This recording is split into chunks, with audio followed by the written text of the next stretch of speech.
All right, what is going on, everybody? Welcome to a brand new video on the Stoa. It's a brand new Sunday, really beautiful day tomorrow. But today's not Sunday, today's Saturday, but tomorrow will be Sunday and the time change will happen. So, just thought I'd come out here, enjoy some beautiful sun and talk about some things. Today's video is going to be titled, You, Jesus, and the Adulterous woman. So let me start off with this story. You can find this in the Gospel of John, chapter 8. And it's about the story. The chapter starts off with Jesus returning from the Mount of Olives, and he's in the temple. And as he's talking to the people there, the Pharisees, some Pharisees roll up. These were some of the more knowledgeable people in the law and all them. They were like the priests and stuff. They pull up and they bring to Jesus an adulterous woman with the intent of trapping him in something in the law to make him contradict himself. So they bring him the woman, and it says, "Hey, Jesus, we've caught this woman in the act of adultery." So she has cheated. They caught her, and they then say, "The law of Moses says that we should stone her. What do you say that we should do?" So Jesus gets down and writes something in the dirt with his finger. We don't know what it is. The scripture says that he just writes something. Then start pressing him, saying, "Hey, Jesus, what we going to do? What should you? What do you say? What we're going to do?" And then he continues to write. And then he says, again, like they keep asking him, and then he says, "All right, he who is without sin, cast the first stone," because they were getting ready to stone her. And Jesus then continues writing something in the dirt. It always makes me wonder, what did he write down? Don't know. But after he says this, the Pharisees and not just the people around him in the crowd getting ready to stone her, one by one, starting from the oldest to the youngest, that kind of rolled up with the adulterous woman and stuff, dropped their stones and left. So Jesus is left alone with the adulterous woman in the crowd, and he says to her, "Where are those that accuse you? Weren't there people that accuse you?" And she says, "None, my Lord." And then she says, "Neither do I," or then Jesus says to her, "Neither do I condemn you. Now go and sin no more." And I think this is just a beautiful story. First part, because how often do we find ourselves in the predicament of the adulterous woman? We're caught in our sin. We are deservedly needing, in the eyes of the law, punishment. But Jesus is there, and even though he says, even though technically by the law, by the letter of the law, we deserve the utmost punishment for our actions, just like the woman, she should have been stoned, Jesus says, "I do not condemn you. Go and sin no more." That is that main crux there.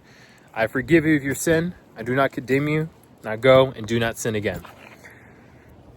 But then also, I think we find ourselves too in the position of these people that are there getting ready to judge and stone her, even though we have sin in our lives. It might even be the same sin.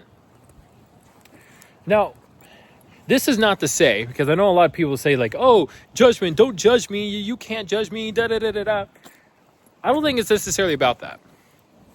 And I think what Christ in this action, what he's talking about with the adulterous woman, is not saying that we shouldn't judge, right? There is an act of righteous judgment of saying, "Hey, what you're doing is not right. God says it's not right. That's sinful."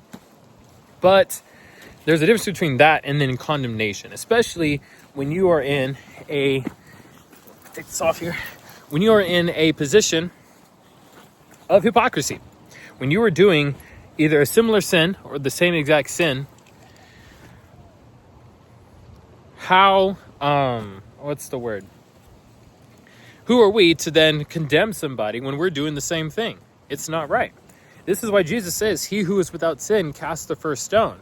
If we are going to go by the book, right? If we're going to go by the law of Moses, technically everybody there should have gotten got. I'm sure they probably all did some stuff that should have got them punishment in the eyes of the law, in the eyes of the law of Moses. And similar to today, how many times do we judge somebody? Do we accuse them of being like, oh, they're so mean, or oh, they gossip, or oh, this person's blah, blah, blah, blah, blah, but you're doing probably something similar, if not the same thing, on the low. So,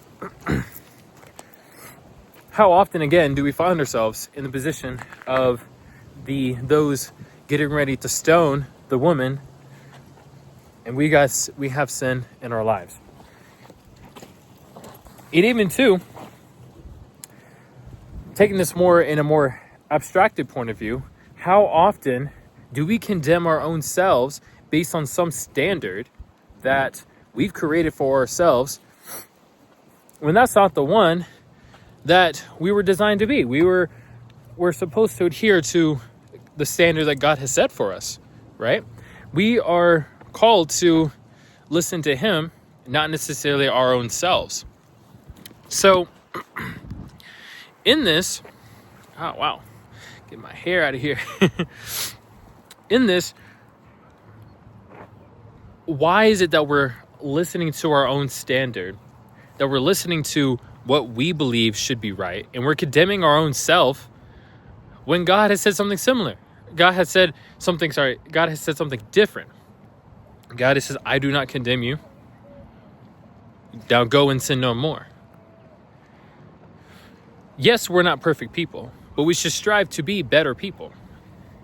And if we are looking to judge somebody else for something that they're doing, then we need to make sure that our hearts, that we're adhering ourselves to that same standard. Right now, it's the season of Lent, and for me as a Catholic, and part of this is, examining our own actions and seeing what is it that we need to do to be better people, right? What is it that needs to happen so I can draw myself closer to God? Now, I can judge somebody in terms of fasting, be like, oh, they're not fasting good enough. Oh, oh, he broke the fast. He or she broke the fast. They're eating all this stuff. They're eating they're eating beef on Friday. And well, sure, I could be right in the sense of, okay, they should not be eating, land-based meat on Friday. They shouldn't be eating pork or chicken, or, oh my gosh, they're so weak. They broke their fast. They couldn't hang on for 40 days. What am I doing? What is it? I would be such a hypocrite if I were to do that and then go on and do the same exact thing, or be like, oh, maybe I'll flirt with this temptation a little bit. I'll go and talk slander about somebody. I'll go and get drunk and lose my ability to maintain the virtues of temperance. We are being that same exact person. We're being the hypocrite that is not going to draw us to holiness. We're being those people that were ready to stone the adulterous woman. Okay? So we have to examine ourselves. Okay? And both, first off, if we're always in the position of sometimes being both the stoner and the stoner, and being both the people ready to stone the woman, and we're also in the position of being the adulterous woman.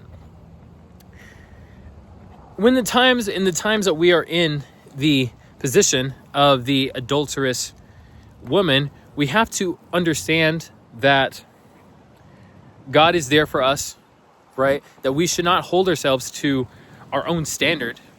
God has and is willing to be merciful to us. And then we have to just be better. Jesus said to the woman, I do not condemn you. Now go and sin no more. It's that last command that he gave to her. Go and sin no more. Do your best to be a better person. Now, that's never easy, of course, far from it. But we should still be striving to be like that, right? We should strive to be better than we were before. become holier than we were yesterday. And this for the woman could have been, breaking up with their lover or something like that, or renewing the marriage vows or things like that. But when it comes to us, we have to not do that, simply not do that thing again, or work towards not sinning in that same manner again. Because then otherwise, we're just like a dog that returns to its own vomit.